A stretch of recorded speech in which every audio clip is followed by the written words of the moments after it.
गोरखपुर नाम का एक गांव हुआ करता था।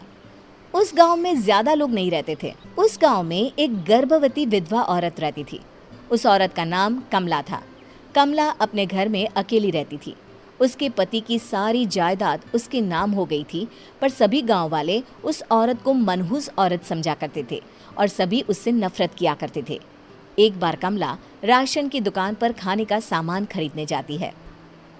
भैया जी, जरा 1 किलो दाल चावल देना। अरे हाय हाय हाय हाय हाय हाय! अरे मनहूस औरत, मेरी दुकान में अपशुगन करवाने आ गई क्या? हैं? चल जा यहाँ से। मैं कुछ नहीं देने वाला हूँ तुझे। भाग भाग यहाँ से, चल जा निकल। भैया जी, ऐसा मत कहिए। मैं गर्भवती हूँ, मुझे खाने की बहुत ज़रूरत है। मुझे खाना दे दीजिए। दुकानदार कमला को वहाँ से धक्के मारकर भगा देता है। तभी कमला रोते रोते उस गांव के किन्नरों के इलाके में आ जाती है। गांव वाले किन्नरों को उसी इलाके में रखा करते थे, क्योंकि वो लोग किन्नरों को पसंद नहीं करते थे और उनके इलाके में रहने से मना करते थे। तो किन्नरों ने उसी गांव में अपना एक इलाका बना लिया था। जब किन्नर लोग देखते हैं कि एक गर्भवती महिला रोते रोते उनके इलाके में आ गई है, तो सारे किन्नर कमला के पास जाकर उसका हाल पूछने लगते हैं। क्या हुआ बहन, तुम्हारी गर्भवती अवस्था में इतनी बुरी हालत कैसे? तुम रो क्यों रही हो? तुम डरो मत, हम तुम्हें कोई नुकसान नहीं पहुंचाएंगे। तुम शांत होकर सब बताओ कि हुआ क्या है। मैं कमला हूँ। मैं गांव के दूसरे इलाके से आई हूँ। 2 महीने पहले ही मेरे पति की मौत हुई है। मुझे गांव के लोग मनहूस मानते हैं, क्योंकि मैं विधवा हूँ और गर्भवती भी। वहाँ के लोग मुझे खाने के लिए कुछ बेचने के लिए भी तैयार नहीं, जिससे मेरा गुजारा नहीं हो रहा था। कोई बात नहीं कमला, हम तुम्हारा ख्याल रखेंगे। किन्नर लोग कमला को एक खाली घर में रहने के लिए जगह दे देते हैं और उसकी देखभाल भी करते हैं। कुछ ही महीने बाद कमला अपने बच्चे को जन्म देती है, पर अफसोस, कमला बच्चे को जन्म देते ही अपनी जान गंवा देती है। जब सब किन्नर बच्चे को देखते हैं तो बहुत खुश हो जाते हैं, क्योंकि वो बच्चा भी किन्नर ही था। कमला ने एक किन्नर बच्चे को जन्म दिया था। अब इस बच्चे की देखभाल कौन करेगा? हम तो इस बच्चे को गांव के दूसरे इलाके में भी नहीं भेज सकते। और तो क्या हुआ, इस बच्चे की माँ नहीं रही तो हम इसे पालेंगे। अब ये हमारे इलाके में रहेगा, हमारे साथ रहेगा। फिर वो किन्नर उस किन्नर बच्चे को गोद ले लेते हैं, उसका नामकरण कराते हैं। उस किन्नर बच्चे का नाम शक्ति रखा जाता है। देखते ही देखते शक्ति बड़ी होने लगती है। उसके रंग रूप बहुत सुंदर थे। वो बहुत सुंदर किन्नर दिखती है। एक दिन शक्ति एक किन्नर से पूछती है, माँ जी सुनिए ना, ये गांव के दूसरे इलाके में भी तो लोग रहते हैं, तो हम वहाँ क्यों नहीं जाते? हम उनसे अलग क्यों रहते हैं? शक्ति, क्योंकि वो लोग हमारे जैसे नहीं, वो लोग हमें पसंद नहीं करते, इसीलिए हम उनसे अलग रहते हैं। क्यों? वो हमें क्यों पसंद नहीं करते? मुझे एक बार उस इलाके में जाना है। मैं एक बार वहाँ जाकर घूम कर आऊँ। शक्ति, खबरदार, जो तू उस इलाके में कभी भी गई तो अपनी जान नहीं गंवाना चाहती तो उस इलाके में कभी कदम भी नहीं रखेगी, समझी? इतना कहकर वो किन्नर वहाँ से चली जाती है। शक्ति उस किन्नर की बात सुनकर बहुत रोती है। माँ जी, ऐसा कैसे कह सकती है? उन्होंने इतनी सी बात के लिए मुझे इतना डांटा। अब तो मैं उस इलाके में ज़रूर जाऊंगी। फिर एक दिन शक्ति गांव के दूसरे इलाके में चुपके से जाती है। ये लोग तो हमारे जैसे ही इंसान हैं, तो ये हमसे नफरत क्यों करते हैं? जब शक्ति उस इलाके में पहुंचती है तो गांव के सारे आदमी उसके रूप से मोहित हो जाते हैं। वो लोग ये अंदाज़ा नहीं लगा पाते कि वो किन्नर है। शक्ति की सुंदरता देखकर सारे गांव वाले उसकी तारीफ करने लगते हैं। तभी गांव का चक्कर लगाने गांव के जमींदार का बेटा हर्ष वहां पहुंचता है।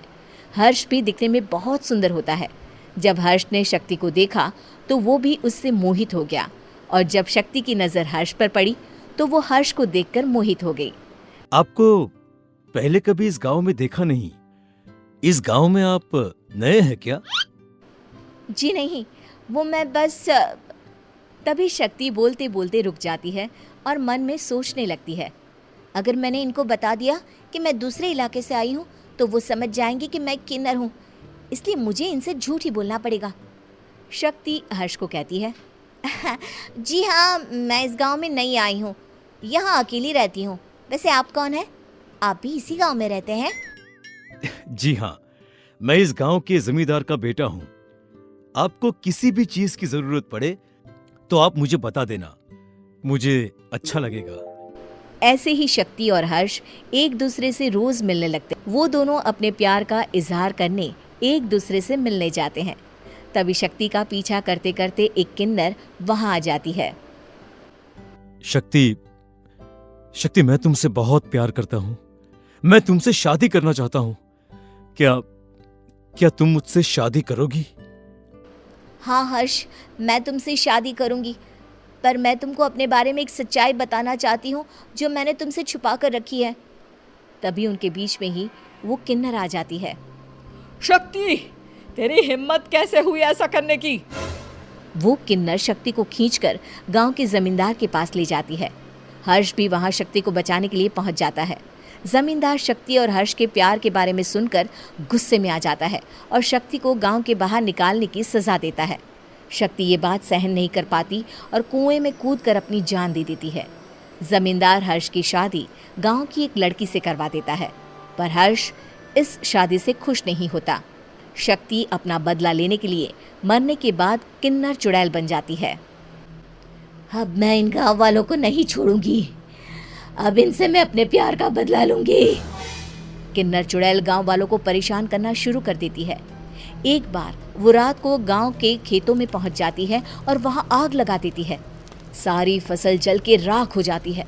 जब एक आदमी रात को उठकर देखता है कि खेत में आग लग गई है तो वो वहां पहुंच जाता है। वो देखता है कि खेतों के बीचों बीच एक किन्नर चुड़ैल खड़ी है और वहां खड़े होकर ताली बजा रही है। गांव वाला किन्नर चुड़ैल को देखकर बेहोश हो जाता है। जब सुबह उस आदमी को होश आता है तो वो सीधा जमींदार के पास जाता है। अरे जमींदार साहब, अरे वो किन्नर चुड़ैल ने मेरी सारी फसल जला दी। अब मैं क्या करूंगा? क्या होगा मेरा? जमींदार चुड़ैल किन्नर का नाम सुनते ही सब कुछ समझ जाता है। अब वो बहुत डर जाता है। उसी रात को जब जमींदार डर के मारे अपने कमरे में सो नहीं पाता, तभी वहां अचानक से किन्नर चुड़ैल आ जाती है। किन्नर चुड़ैल जोर जोर से जमींदार के आगे खड़ी होकर हंसने लगती है और ताली बजाने लगती है। जमींदार उस डरावनी किन्नर चुड़ैल को देखकर बहुत डर जाता है। तूने मेरे साथ बहुत बुरा किया, अब मैं तुझे जान से मार दूंगी। नहीं नहीं नहीं नहीं, नहीं। मुझे माफ कर दो, मुझे मत मारो। मैं कभी ऐसा दोबारा नहीं करूंगा। अब तुम जो बोलोगी वही मैं करूंगा। ठीक है, मैं चाहती हूँ कि किन्नर इलाका गांव के इलाके से जुड़े और गांव का कोई भी आदमी किन्नर समाज से द्वेष ना करे, उससे नफरत ना करे, नहीं तो मैं सारे गांव को मार दूंगी। और तुम गांव में एक नया कानून बनाओ कि अगर किसी ने भी किन्नर समाज को हानि पहुंचाने की कोशिश भी करी या इनसे भेदभाव करने की भी कोशिश करी तो उनको कड़ी से कड़ी सजा मिलेगी।